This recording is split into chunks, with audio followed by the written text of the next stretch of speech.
The forces of Middle-earth are colliding once again in the latest chapter of the Lord of the Rings saga, The Two Towers, now in theaters. This is the second of three tales of sword and sorcery, based on the written works of J.R.R. Tolkien. The Two Towers picks up right where the first film, The Fellowship of the Rings, left off. This looks strangely familiar. It's because we've been here before. We're going in circles. Exactly where it left off. So if you're not familiar with words like Isengard or Saruman, well, you better brush up on home video or stay home.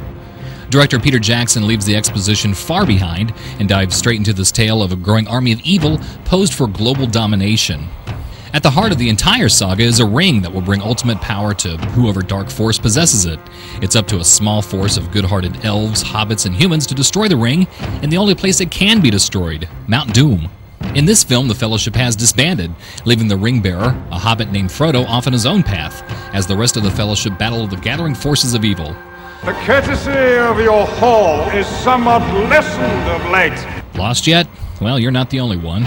It's actually been since middle school since I last attempted to even read Tolkien, and reviewing the first film only added a few more questions. This is extremely dense material, as diehard fans know, and if you're not up to all the subtleties, you, like myself, may not be getting the full picture. But, story aside, from a pure cinematic level, The Two Towers is a better all-around movie. Peter Jackson weaves a rich tapestry of action and scenery against a plot that's more three-dimensional than before.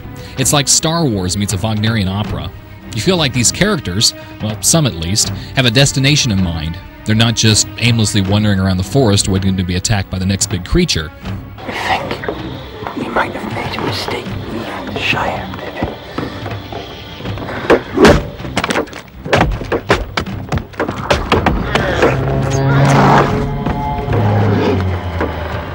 What's making that noise?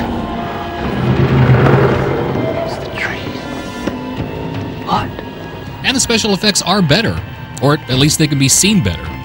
Much of the first film's effects were in darkened settings.